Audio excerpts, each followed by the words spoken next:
Apa itu tata tanda indeks? Tata tanda indeks tadi kita belajar kalau 3 darab 3 darab 3 adalah 3 kuasa 3. Jadi bersama saya Cikgu Kamaria belajar matematik. Jom kita masuk dalam kelas. Assalamualaikum warahmatullahi wabarakatuh. Bertemu kita kembali pada siri kali ini matematik tingkatan 3 bab 1 indeks. Hari ini saya akan bincangkan 1.1 tata tanda indeks. Okey, baik, kita lihat standard pembelajaran hari ini adalah mewakilkan pendaraban berulang dalam bentuk indeks dan menghuraikan maksudnya. Okey, 1.12 menukar suatu nombor kepada nombor dalam bentuk indeks dan sebaliknya. Okey, kita imbas kembali apa yang anda telah pelajari. Awak belajar kuasa 2 iaitu 2 darab 2 dan kita tulis sebagai 2 kuasa 2. Kemudian jawapannya adalah 4. Kemudian anda ada kuasa 3. Kuasa 3 adalah mendarabkan dirinya sebanyak 2 kali. 2 darab 2 darab 2. Kemudian kita tukar bentuknya 2 kuasa 3. Jawapannya adalah 8. Okey, mari kita lihat nombor punca kuasa pula. Okey, punca kuasa 2 kita darabkan, kita tulis dalam bentuk punca kuasa 2 4 sama dengan punca kuasa 2 darab 2 dan jawapannya adalah 2. Kemudian kita ada punca kuasa 3. Contoh 8. Punca kuasa 3 8 adalah punca kuasa 3 di mana 2 darab 2 darab 2 dan punca kuasa 3 8 adalah 2.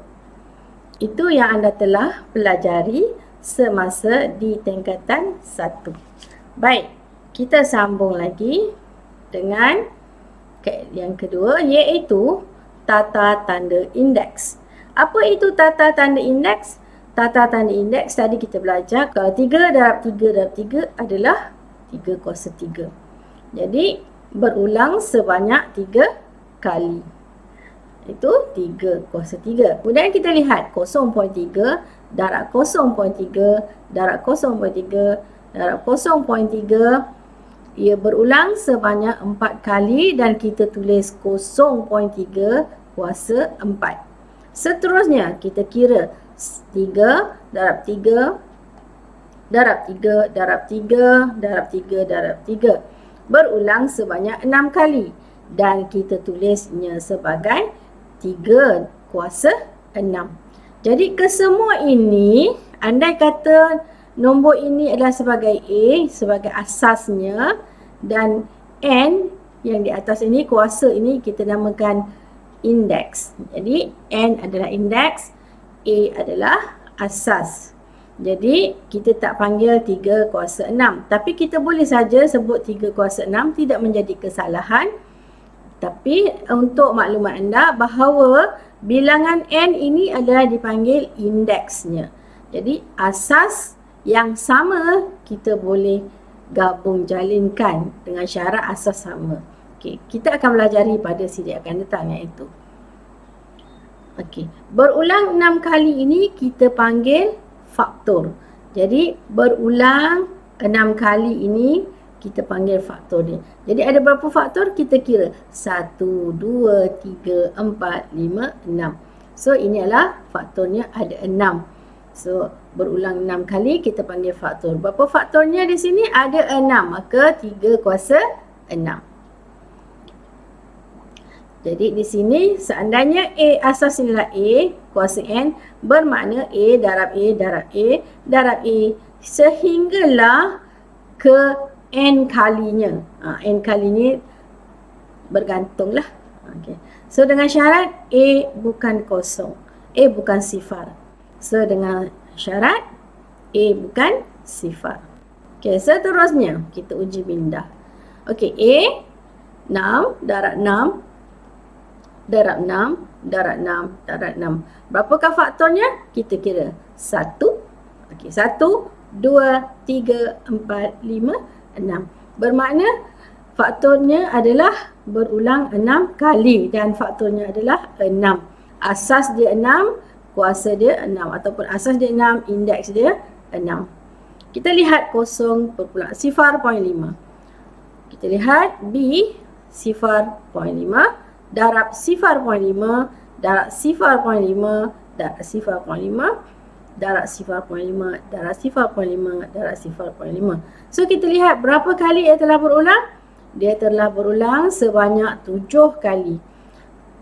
Jadi faktornya adalah 7. Jadi di sini kita tulis asasnya adalah 0.5, kuasanya 7. Jadi 0.5 kuasa 7 atau nombor indeksnya adalah 7.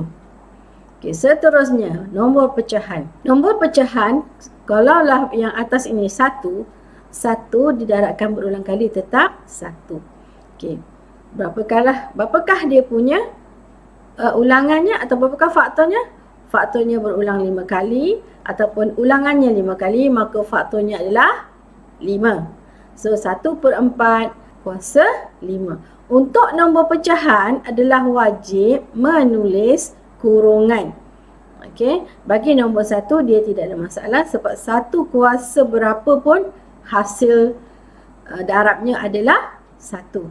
Tetapi jika di atas ini bukan nombor 1, lebih dari 1, maka dia akan memberi jawapan yang berbeza. Dengan sebab itu, ia perlu dikurungkan. Jika tidak dikurungkan, hanya bahagian atas sahaja yang indeksnya 5. Maka yang bahagian bawah ataupun bahagian penyebutnya bukan 5. Jadi, wajib nombor pecahan dikurungkan dan indeksnya diletak 2. Mengikut kepada syarat yang diberi. Okey, seterusnya D.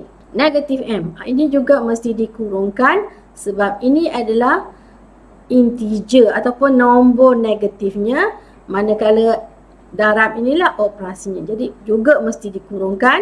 Dan berapa kali ulangan? 5 kali. Bagaimana menulis? Sama juga, kita kena tulis kurungkan darab negatif M, kita kurungkan indeksnya 5 ataupun kuasanya 5. Seterusnya 1/2/3. Sama juga, kita lihat berapa ulangannya? Ulangan 3 kali. So indeksnya adalah 3. Jadi 1/2/3 kuasa 3 ataupun indeksnya 3. Seterusnya negatif 1/n. Sekali lagi, ini merupakan pecahan negatif.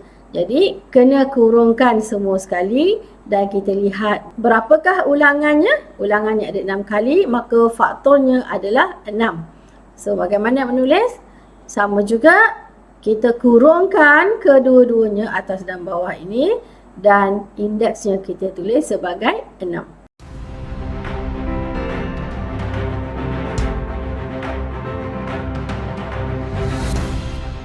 Untuk standard pembelajaran 1.1.2, menukar suatu nombor kepada nombor dalam bentuk indeks dan sebaliknya. Okey, bagaimana anda boleh menukar satu nombor kepada nombor dalam bentuk indeks? Dengan menggunakan kaedah pembahagian berulang, tuliskan 64 dalam bentuk indeks dengan menggunakan asas 2 dan asas 4 serta 8. Okey, macam mana kita nak buat? Mula-mula kita bahagikan kepada asas 2, cari asas 2, kita bahagikan dengan 2. Nilai 64 dengan asas 2.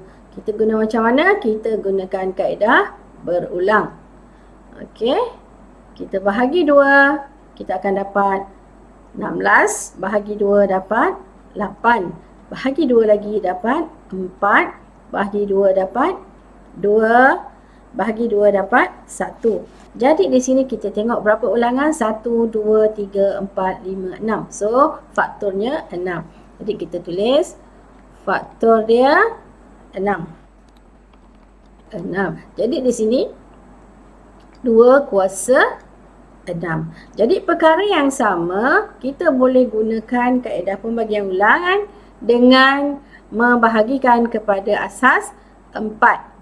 Okey, kita bahagikan ke asas 4. Sama juga, 64 kita bahagikan dengan 4, kita akan dapat 16 dan kita bahagi lagi dengan 4, kita akan dapat ini adalah 4, kemudian bahagi 4, kita dapat 1. Jadi berapa ulangannya? Ada 3 kali ulangan. Maka apakah bentuk indeksnya? 4 kuasa 3. Seterusnya asas 8. So 64 kita asas 8. Sama juga 64 bahagi 8, kita akan dapat 8. 8 bahagi 8 dapat 1. Apakah bentuk indeksnya? 8 kuasa 2. Okey. Senang bukan? Semoga anda semua beroleh manfaat. InsyaAllah berjumpa lagi. Jangan lupa ikuti saya pada siri yang akan datang. Okay, Assalamualaikum.